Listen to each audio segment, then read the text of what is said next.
Hello sir, नमस्ते sir. नमस्ते प्रदीप भाई।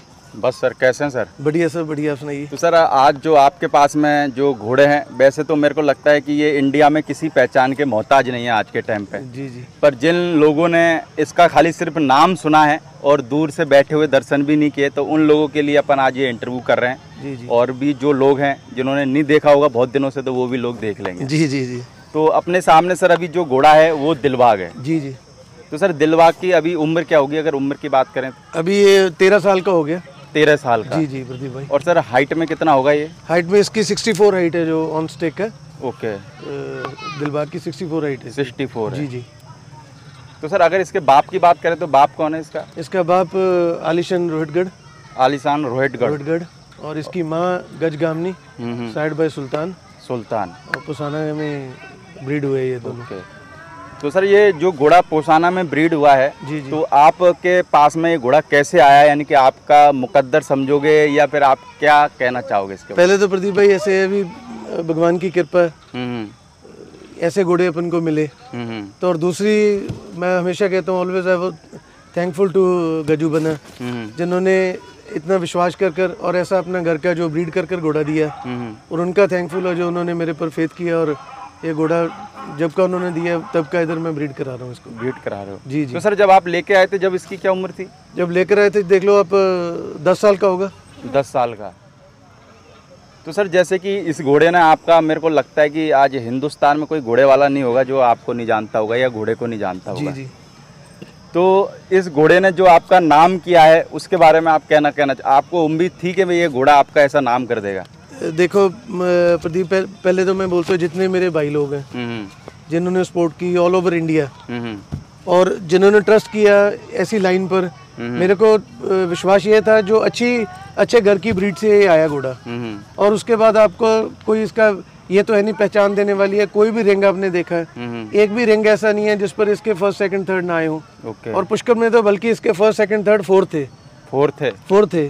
अच्छा, जिस टाइम पुष्कर में शो हुआ था, उस टाइम इसका अलबख्श, जैसे ये था अपना राजनगी तो उन्होंने डाला था, नहीं तो 5 होते, लाल रतन, दिलराज, खुदा बख्श, ये सारे भाई चेक करना, फर्स्ट सेकंड थर्ड फोर्थ, वो सब इसी बाप के बेटे थे। इसी बाप के बेटे थे।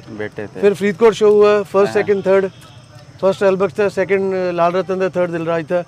तो उधर खुदा बख्श आया पूना में। तो हर तरफ जहाँ भी इनके बच्चे दिलबाग के आए, तो इसने प्रूव कर दिखाया भी जो मेरे बच्चे हैं वो इस लेवल पर जा रहे हैं जहाँ कम्पीट कर रहे हैं। खुद भर भाइयों का कंपटीशन हो रहा था। तो सर, जब रिंग में इसके बच्चे फर्स्ट आते हैं तो खुशी होती है क्या मन में? देखो, एक तो जो मेहनत इतनी की, इतना इनका, जब बच्चे ऐसे आते हैं, पोजीशन पर आते हैं, सुकून आता है। प्रदीप भाई, किसी के पास भी जो ब्रीड हो रहा है, चाहे इस लाइन का चाहे किसी और लाइन का है, अच्छा घोड़ा, खुशी तो अपन को होती है। जो as a true horse lover है उसको तो खुशी होगी भी जो अच्छा घोड़ा होगा। पर जब इसके बच्चे कोई भी आते हैं रिंग पर, बच्चे फर्स्ट आते हैं, तो बहुत बड़ी खुशी होती है भी ऐसा अचीवमेंट मिली है जिनकी आज सेवा करने का मौका मिला है जी। तो सर, वैसे अगर बात करें इसकी सुबह से शाम तक का क्या रूटीन रहता है घोड़े का? रूटीन तो प्रदीप भाई देखो, कंडीशन तो आपको गर्मियों में दिख रही है कैसी है। कंडीशन तो बिल्कुल फर्स्ट क्लास है। तो रूटीन इनका 24 घंटे का इनके ऊपर ही हम सुबह से लेकर अब तो जो हमारा ये पंजाब का वेदर आप देख ही रहे हो कितनी गर्मी है। इस वेदर में हम बहुत लाइट इनको रखते हैं, डाइट बहुत लाइट है, पर फिर भी इनका फिजिक कोड कंडीशन कोई ऐसा नहीं है जहाँ इनका कोई रफ हो। ग्रूमिंग वगैरह जो सारी है प्रॉपर होती रहती है। तो ऐसा अभी इनका सुबह से लेकर शाम तक तो इनका एक बार चेक नहीं होता, कोई 50 बार चेक होता है भी क्या कंडीशन है, क्या खा रहे हैं। मेरे को लगता है आपके 1-2 बंदे इसी पे लगे रहते हैं। इसी पर लगे रहते हैं, स्पेशली इनके स्टैलियन के ऊपर ही है जी। तो सर, मैंने ये भी सुना है मार्केट में कि देवराज और जो दिलबाग घोड़े हैं वो कहीं बाहर की फीड खाते हैं, ऐसा लोग कहते हैं। तो क्या वास्तव में सही है क्या ये बात? नहीं, ऐसी तो कोई बात नहीं है। विदेश वाली फीड कोई ऐसी है तो नहीं। एक तो मेरे भाई है एम्प्यूरे भाई से शर्मा जी, उनके प्रोडक्ट्स है जो डालते हैं, तो बाकी जो घर की फीड है वो डालते हैं। कोई ऐसा चीज़ नहीं है जो विदेश से आती है। तो यही जो रिच डाइट है, ध्यान रखते हैं कब इनको ऑयल चाहिए, कब प्रोटीन कितनी चाहिए, कितनी फैट चाहिए। तो वो time to time, climate to climate, जब इनका ब्रीडिंग सीजन है उस टाइम क्या चाहिए, तो वो सारा बैलेंस कर लेते हैं। ओके। तो सर, बाकी जैसे अभी इसकी कवरिंग चालू कर रखी है क्या? हाँ जी, अभी बहुत गर्मी में कम कवरिंग करते हैं। देखो क्या मौसम का हाल है, तो बहुत कम और अच्छी जो मेज है वो ही ब्रीड करा रहे हैं अभी। तो सर, जैसे इसने अभी तक कितनी घोड़ियाँ कवर कर दी होगी आपके हिसाब से? तो प्रदीप भाई, कभी ऐसे काउंट नहीं किया, तो वो तो आगे आगे आपको टाइम बताएगा, जैसे जैसे रिंग में बच्चे आएंगे। जैसे जो अब नए स्टैलियन तैयार हो रहे हैं जो इसके बच्चे, वो आपने कवर ही किए होंगे काफ़ी और कर भी लोगे आप। बिल्कुल। तो वो बता देंगे आपको ऐसे ऐसे कौन सी ब्रीडिंग दिलबाग की कितनी होकर आगे आई है। तो सर एक चीज़ और जानना चाहूँगा मैं कि सर आज के टाइम पे मेरे को लगता है मार्केट में अगर तीसरा चौथा बच्चा देखो तो वो दिलबाग का या देवराज का निकलता है। जी जी।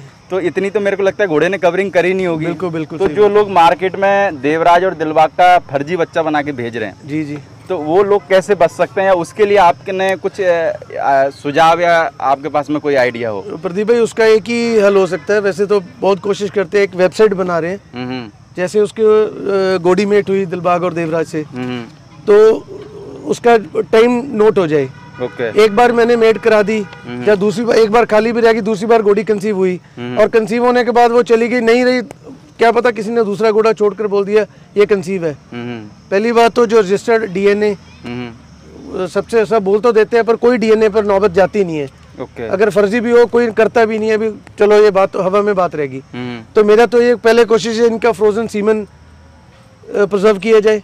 कर रखा है सर आपने? नहीं कर रहा हूँ, कर रहे हो? बहुत क्लोज हूँ मैं बीकानेर से। जो बात हो रही है उनकी टीम ने, डायरेक्टर साहब ने, अभी उन्होंने ये पॉलिसी बनाई है। पहले वो सीमन बनाकर सारा उधर स्टोर करते थे, अब क्या कर रहे हैं, अभी अब वो सीमन बनाकर ब्रीडर को दे रहे हैं सारा।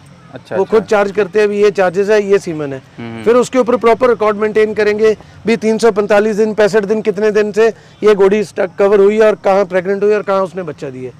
तो इस हिसाब से जितना जो नए बाइज हैं, जो भाई बहन है, जो पुराने हैं, जो नए हैं, कोई ऐसी गलत फ्रॉड में जो चलता है, ये उसका बच्चा है या उसका बच्चा है, ये थोड़ा सा बच जाएगा काम। तो सर ये जो प्रोसेस आप बता रहे हो, ये कितने टाइम में आप? मैं तो विदिन नेक्स्ट सीजन में भगवान की कृपा से 6 महीने में मेरे हिसाब से कवर हो जाएगी। ये कवर हो जाएगी? जी जी। तो सर जैसे आपके पास में भी बहुत सी बार इंक्वायरी आती होगी कि जैसे कि मार्केट में देवराज दिलबाग के आज बच्चे जो होते हैं लाखों में बिक जाते हैं, और लोग फर्जी बेच देते हैं, बाद में पता लगता है। जी प्रदीप। तो उस टाइम पे आप क्या बोलते हैं उन लोगों को?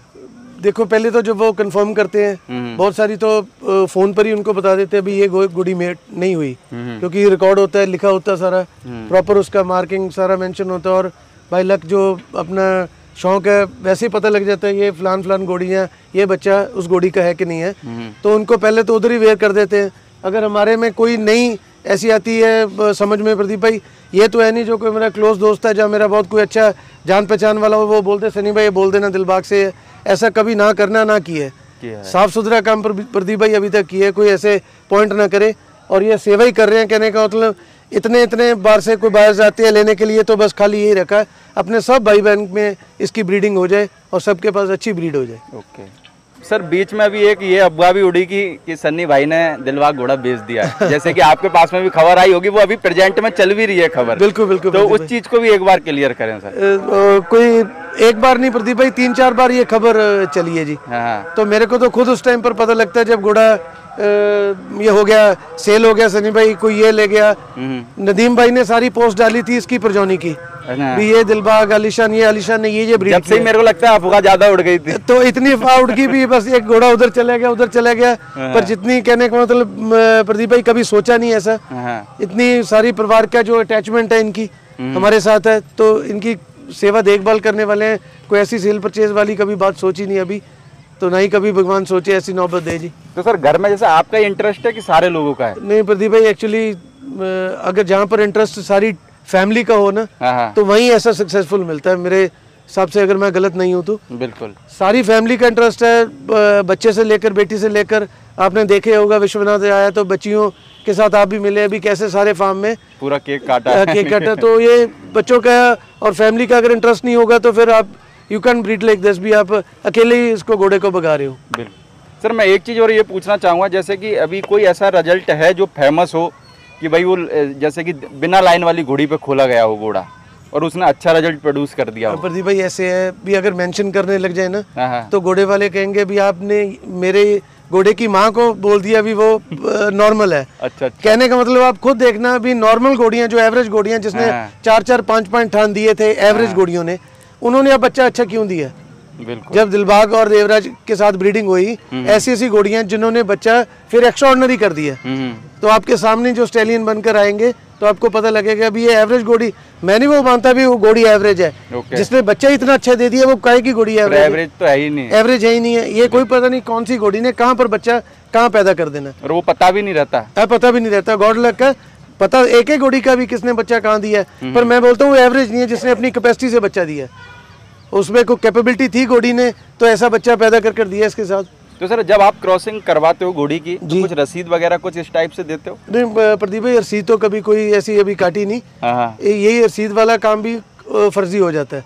रसीद तो दे देते अपन। अच्छा। एक बार ब्रीड हुई दोबारा वो रसीद तो हाथ में रहेगी, दोबारा वो नहीं हुई तो घर पर कोई और नॉर्मल घोड़ा छोड़ लिया तो स्टैंप लग जाएगी उस घोड़े की। और रसीद वाला भी वो तो काम इतना मेरे को लगा नहीं। जो मैं आपको बता रहा हूँ ये काम बेटर होगा जो आपको मैंने सारा बताया। वैसे भी इंडिया में कोई सा भी उपाय कर लो तोड़ तो निकाल निकल ही जाता है। बिल्कुल बिल्कुल।